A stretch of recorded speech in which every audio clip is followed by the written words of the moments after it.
Welcome to This Explainer. Today we're exploring a seriously fascinating intersection of human knowledge. For the longest time, the practices of our ancient ancestors were pretty much dismissed by the modern world as just archaic superstitions. But recently, something absolutely incredible has started happening. We're going to look at how modern science, from quantum physics all the way to cutting-edge psychotherapy, is finally finding the precise empirical vocabulary to describe a 100,000-year-old framework of reality. So let's just dive right into the big question here. Is modern science actually just playing catch-up to ancient magic? We're going to figure this out by literally translating ancient shamanic concepts into the modern, cutting-edge vocabularies of quantum physics, biological anatomy, and clinical psychotherapy. As you'll see, these supposedly totally different worlds are actually describing the exact same human experience. Now, for millennia, shamanism has basically been understood as this archaic technique of ecstasy. It's this enduring practice of entering altered states of consciousness so you can interact with the unseen forces of nature. From Paleolithic hunters to modern-day urban seekers, the shaman's job has always been to cross the boundary of physical reality, right? To go out there and bring back healing and wisdom. It's essentially a spiritual technology that has survived across all of human history.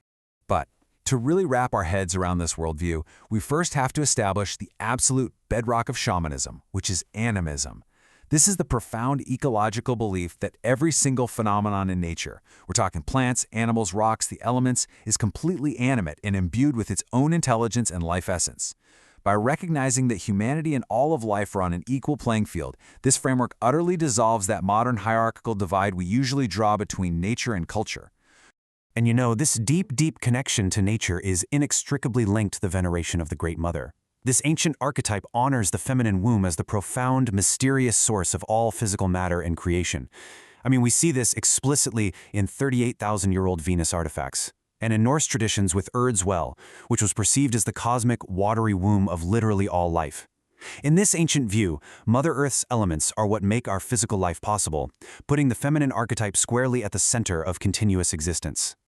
Okay, this is where it gets really wild. We can directly translate these mystical ideas into exact scientific terminology. What the ancient shaman calls the spirit web, the idea that absolutely everything is connected by invisible energetic cords, modern physics actually calls quantum inseparability, or QIP for short. QIP states that every particle affects every other particle everywhere. So, the shaman's ancient magic and the physicist's quantum web, they are literally describing the exact same holographic universe. No way, right? Actually, this profound terminological bridge is perfectly echoed by Max Planck, the literal developer of quantum theory. Think about it. What shamans call the void, that vast, unknown space of pure potential, is exactly what physicists describe as a vibrating system of conscious energy. In both of these views, physical matter isn't completely solid at all. It's this living energy force constantly vibrating in and out of existence, and it's intimately shaped by a sort of matrix mind. Which brings us right to the axis mundi, or you might know it as the world tree. Shamans journey along this energetic axis to access different realms. Well, modern physicists describe this exact same concept as the quantum plenum. It's basically a hyperdimensional lattice where our higher human consciousness actually interacts with pure potential to manifest reality. The unifying center of the cosmos isn't just one physical place. It's omnipresent. It holds all tangible and intangible energy everywhere, all at the same time.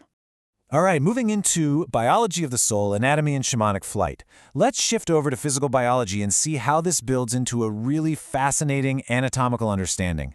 Because in the shamanic worldview, your physical flesh and bone aren't separate from your spirit. They're actually viewed as literal, tangible pieces of the human soul. See, the shamanic journey is deeply, intensely physical. To retrieve a lost soul or heal a patient, a shaman might mentally journey straight through the literal, biological anatomy of that patient.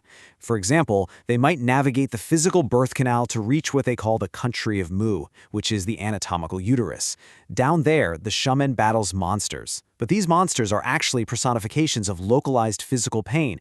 By doing this, they're pulling unconscious, cellular memory and suffering right up to the conscious level so the biological body can finally heal itself.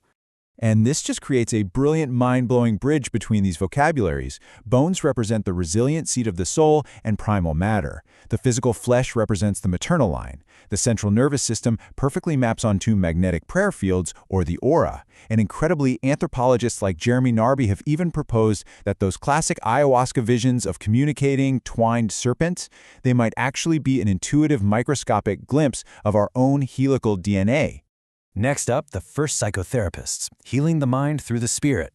By successfully navigating these incredibly complex inner biological and outer cosmic worlds, shamans were effectively humanity's very first clinical psychotherapists. Let's see how these ancient methods map directly onto modern psychology. So, historically, early anthropologists often got this wrong. They confused a shamanic crisis with clinical schizophrenia, just assuming the visions were a pathology. But the psychotherapeutic distinction here is absolutely vital. A psychotic episode is a pathology where a person is entirely lost and overwhelmed in the unconscious mind. A shamanic crisis, on the other hand, is a spiritual emergence. The shaman is actively trained to navigate, control, and actually heal within that exact same psychological space. And we can watch this psychological evolution track seamlessly across human history. Starting way back with Paleolithic underworld trances, we arrive straight at Carl Jung's clinical self-experiments between 1913 and 1930, which he famously documented in his Red Book. Jung deliberately descended into his own psychological hell to confront his unconscious, and it directly mirrors the classic shamanic initiation. Today, Jungian analysts call this exact shamanic process active imagination, and it's used extensively in modern psychoanalysis. The reason this ancient psychotherapy is just so effective is that it treats the root idea of an illness, rather than just merely managing the physical symptoms. Think about it. Modern society is totally plagued by severe clinical dissociation. We feel entirely separate from the natural world, isolated from the earth, and isolated from each other. Shamanic therapy steps in to resolve this specific disconnection at the soul level. It reminds the patient that they are a deeply integrated, vital part of a living ecosystem. Which brings us to a profoundly beautiful concept: fostering a reverent, participatory relationship with the universe. By translating these ancient practices into the clinical and empirical languages of the psychotherapist, the biologist, and the quantum physicist, we aren't destroying the magic at all. We are validating a completely holistic worldview. It proves that blending the mystical with the empirical can profoundly heal our modern divide and restore our genuine respect for the living, breathing, natural world around us. So, I'm going to leave you with this final provocative thought to explore on your own. Knowing what we now know about quantum physics, the unconscious mind, and the deep interconnectedness of nature, if your bones are the biological seat of your soul, and your consciousness literally shapes the quantum plenum, how does that change the way you interact with the world and the people around you? Thanks for joining me on this explainer, and keep questioning the nature of your reality.